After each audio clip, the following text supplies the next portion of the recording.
Hi everyone, my name is Nick Caruso, and recently my company Visio was contacted by an organization that wanted to integrate with a banking system. Specifically, they wanted to provide the ability from the panel of a multifunction device, the ability for a loan officer to search for a borrower, search for a document type, and scan a document directly to the loan process. Now, a couple of years ago, that would have been done through a database connection, like an ODBC connection. But nowadays, especially with security, there's no way organizations like a bank, even internally, is going to allow third-party applications to interface with their database. So what they're going to do is they're going to build a REST API, or really any API, in front of the database so that you'll interface with that API, and then that API will then do some validation checks, security checks, and so forth. Now, with AutoStore, or a lot of enterprise applications, there is a scripting capability to allow you to do that, to interface with APIs. So really what's in the market today is there's two types of APIs. There's like a SOAP API and a REST API. So the SOAP APIs are a little older, and they were much more rigid, and there's a lot of other YouTube videos out there that will go into detail about what's a SOAP API.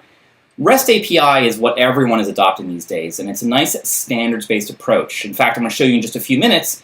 You can interface with hundreds, if not thousands, of third-party applications by interfacing with a REST API. So I'm going to spend the rest of this video going over how to integrate VBScript with REST API, which means a lot of enterprise applications that are out there will use VBScript. And then for those that use AutoStore, I'm going to go into detail towards the end of the presentation, specifically for AutoStore, how to interface AutoStore with the REST API. All right, so let's go ahead and get started. All right, so when we talk about a REST API, the difference between a REST API and a SOAP API is that SOAP, and this is a very high-level perspective, but SOAP was very specific. REST created a more standard structure that any developer could just start using and understand what a REST API means. So what is an example of a REST API? Well, I built an example one here, and you can actually get to this URL, and I'll put the URL as far in the zip of all of the code here linked to this video. But if you go to this URL, this represents different endpoints in a REST API. So what that means is that a developer could call the endpoint /API /document types, call that, and expect to get an array or a list of document types by ID and in the document description. All right. Now, there are different responses that I can get. I can get a 200 response, which means that I have an accurate response that was okay. I can get a 401 response, which means that I'm not authenticated, so this query won't work. A 403 may mean that I am authenticated, but I don't have permission, and then a 500 may mean an internal error. Now, every REST API is going to treat everything differently. They may not have a 200, they may be using a 201, they may just error out everything as a 500 or a 400, but the way I'm showing you here is really the standard approach. Right now, I'm going to click on this to try it out so you can see me actually interfacing through this REST API. And I think it's going to error out right away, and sure enough it did. So it made that call. There was no response in the response body, and it did return a 401, and the 401 means user not authenticated. Okay, the most common one that people are familiar with is a 404. So everyone knows a 404 means page not found. And that just that's a very standard one. So what this means is that user is not authenticated, and so I'm going to authenticate here, and there's a help file here, use key 123. So I'm going to enter in 123, I'm going to click explore, and I'm going to do that same query again, and then now I should be able to get the results. So what was the difference there? Well, in the header of the request, I'm now passing in 123. Which means the server now authenticated with that request and allowed me through, and now it's responding with a result object here with what I was expecting, ID and description. Now, what you're seeing here is called JSON, and it's much more popular nowadays. And before, it was all XML. Now, JSON, I forget the stats, it's something like 25 to 75% more efficient, because you don't have all of those XML tags. And personally, I find it so much easier to read and understand. So this is a JSON response, which is much more typical nowadays. when you're interfacing with a REST API. Some APIs allow you to specify what response you want. Do you want an XML response or JSON response? My example here is just doing a JSON response. All right. So let's say I was interfacing with any system. In this example, I'm getting a list of document types. Now let's look at borrowers. So in the borrowers here, you're going to see here, these are different endpoints for my interfacing with borrowers. And these endpoints are decorated here with get, post, delete, get again, and put. These are called HTTP verbs. So when you type in HTTPS blah, blah, blah, blah in a web browser, what your browser is essentially doing is it's doing a get. All right, so it's getting back results. And if in a typical REST API, if you call a get, it means that you're looking for something. You want to retrieve something. So if I do get borrowers here, and I'm going to click on try out. And by the way, you have full access to this URL. Check the description of the video on the YouTube. I might be updating the URL in the future, but that's what it is for right now.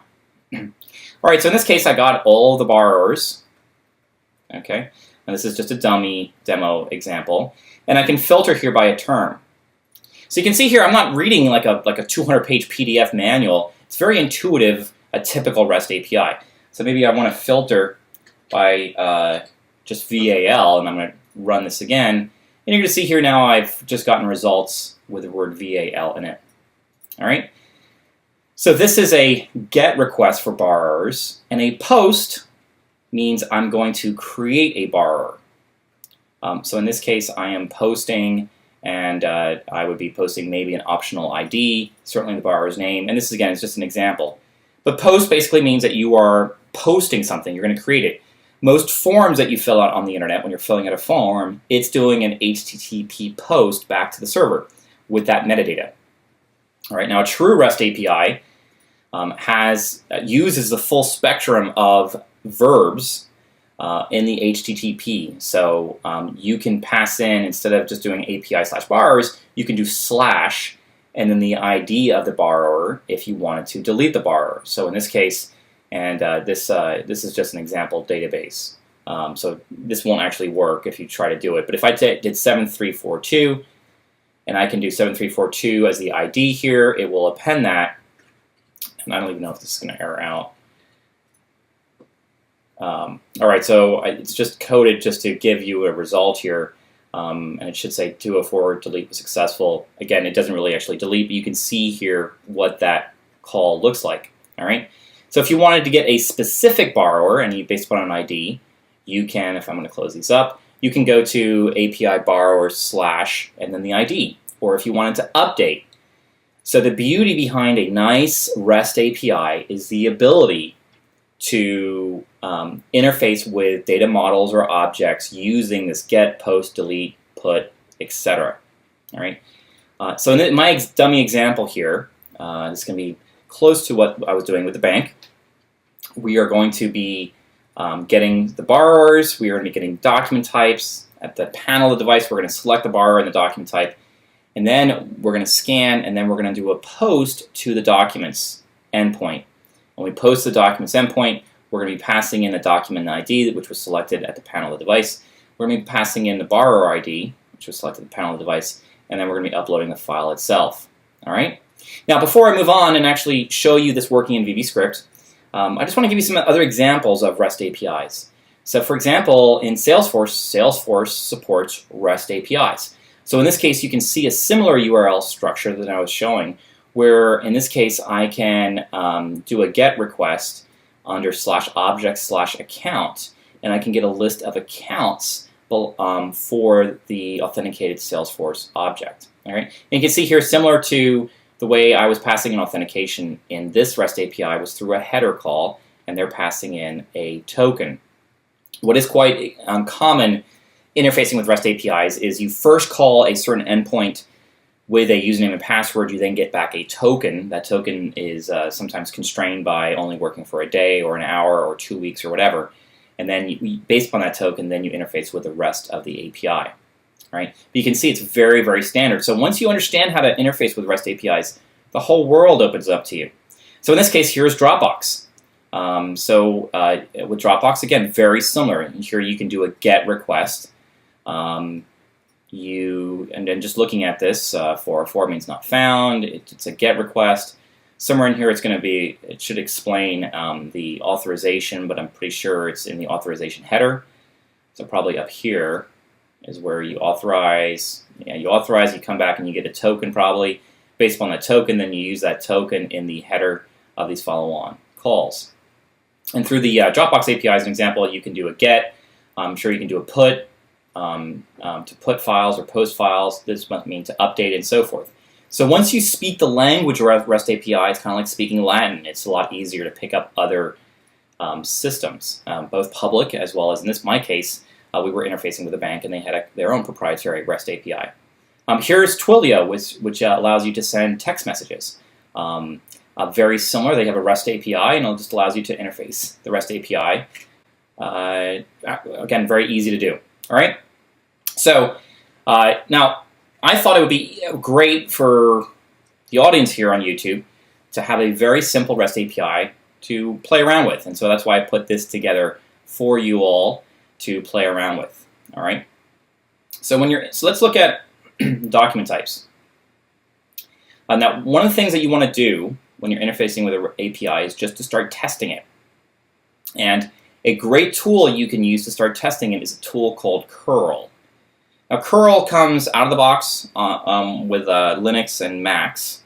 I use a Mac for my business. I'm running on a VM right now with Windows. So if you want to run curl on a Windows machine, you have to install curl. And I'm going to include this file.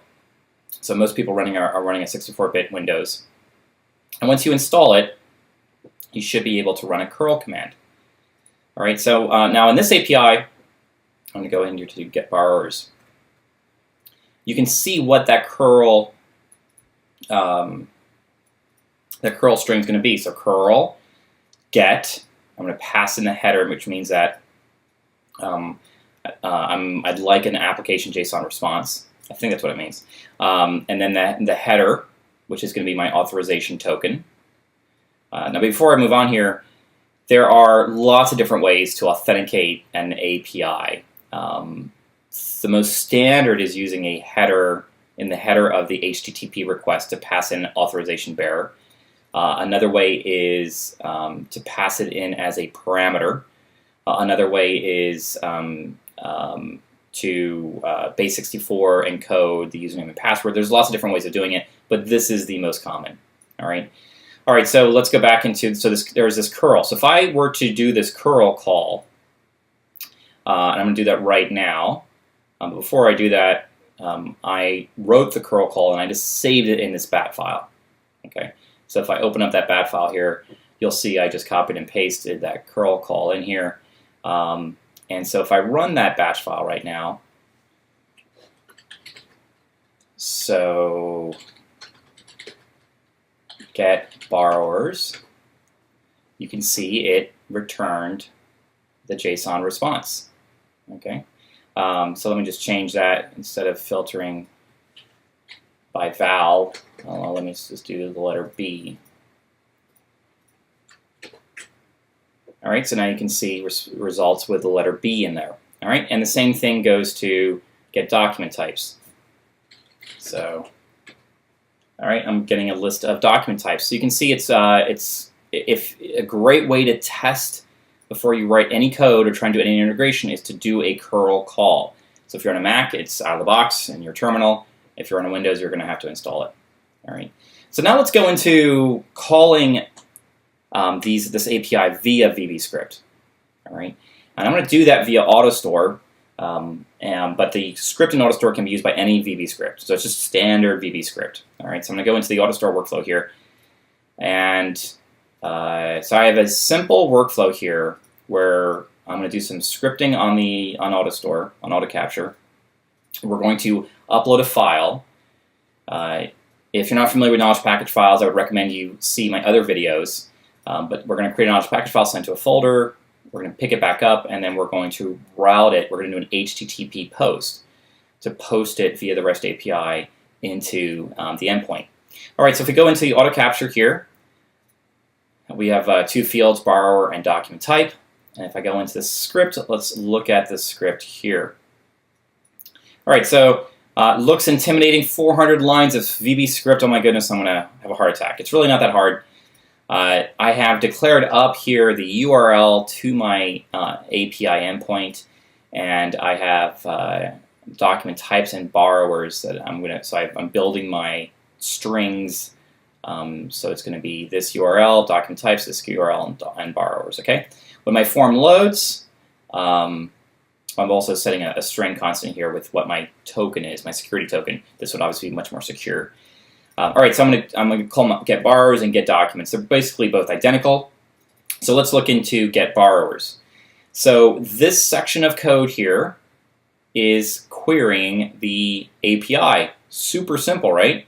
So I'm getting a handle to to the built-in Windows XML HTTP library.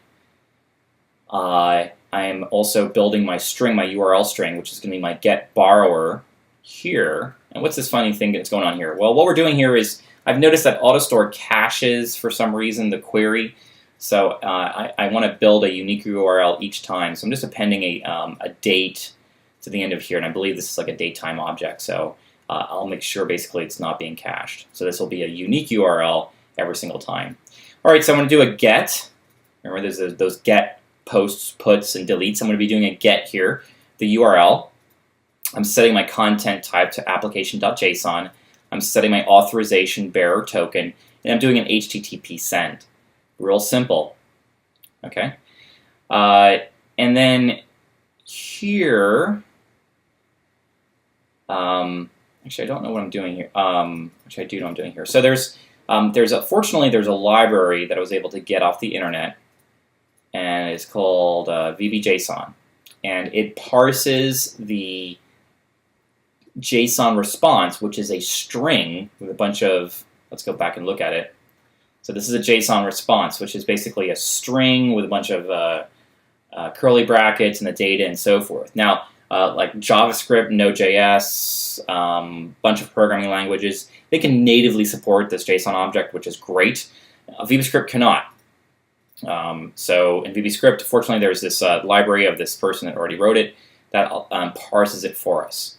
So in this case, I'm going to be decoding the response, which will be borrowers. So I now have an array of borrower objects, and I'm going to be looping through. So for each borrower in borrowers, I'm going to be looping through here, and I'm going to be appending to this drop-down box the borrower name as the value and the borrower ID as the ID to select. All right, so I'll be doing the same thing for get documents, and the result of that call, if I go in here to auto capture, is voila, it pulled back and it put into this list all of the borrowers that it pulled back from that API, and it pulled back a list of document types, and it's just random Latin words for right now. Okay, so looks very simple. This actually was quite complex for my team to do because it's not an easy thing to find the code to query an API and parse the JSON object. But hopefully this will help you guys and save you guys days worth of work.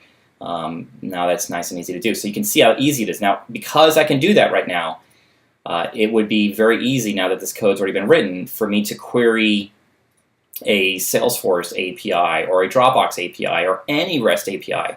So it's very easy to do. All right, so now that I have the ability to query against the REST API using VBScript, again, this is VBScript, so you can use this code apart from this proprietary form object for AutoStore. The rest of this code works. Okay, so now that we have it, we're going to be capturing that document and we're going to be sending it to and posting the selected document type in the borrower and the uploaded form into, we're going to do an HTTP post to the document endpoint. So in this case, let me just show you what that looks like.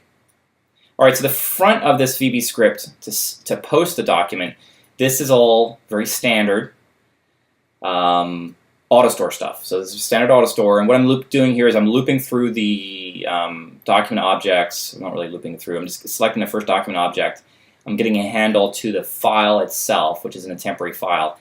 And I'm calling this function here called sendDocument. And I'll be passing in the document ID, the borrower ID, and the path to my document. So if I look down here, this is very similar to what you saw before. So I'm getting a handle to my HTTP object. Down here you'll see that instead of a get, it's a post. Both of these look very similar. What is different here is since I'm posting, I'm sending data here, I'm passing in this object called JSON data. So let's look at what JSON data is. It's a JSON object, that's a string. So I'm building this JSON object with a document type ID, the borrower ID, and the file. All right, so I'm passing this file. So what's this clean file object? Well, if you go up here, this clean file object is a base 64 representation of the binary file. So what is that? If I go up here, this base 64 representation of the binary file is these 2 lines of code where I'm reading in the file that's passed in via the path. I'm encoding the file, and now I have this encoded file. All right. Now, passing in a file this way, a binary file, is okay to do via an HTTP post. What's much more common is using a multi-part upload, but that's beyond the scope of this. And in this case, the customer wanted it this way. All right. So let's just see this all running. So I have a status monitor working here. What will happen is AutoCapture will pick up the file with the borrower ID and the document type, pass it into send to API, and send to API should send it off. All right. So I have my sample document here. If I hit submit, we should see it flow back here in just a second, and there we go. So not incredibly exciting, but you can see the results nonetheless. So what just happened here? Well, the borrower were selected, so Hodges Potter must be 3708. That must be the ID behind this selection. And then document type, that must be 110, so based upon the user selecting 110. And then I have this document here. So when this was sent to the send to HT or the route task, it appropriately sent the document type, the borrower ID, the document, it uploaded it, and I even have a status monitor in here. I'm expecting a 201. So if there was a problem, I'm outputting here what that status code is, such as a 401, authentication failed, or some other error. All right. So I hope this helps. If you're interested in actually seeing a REST API query from the panel of an MFP, like a Konica Minolta, a Ricoh, a Xerox, etc., send me a message or respond to this video in chat, and I'll be happy to do that. It is a lot more complicated because of the different programming languages. So this is VBScript. To do it in Xerox, it would be VB.NET. To do it in other ones, it would be C#, etc. All right. So I hope this helps. This was several days worth of work for my team to get to this point, and we're happy to also, we're available for consulting or contracting. So if you have a fun project for us, please let us know. Any comments, ideas for future videos, please put them down below. All right, thank you everybody and have a great day.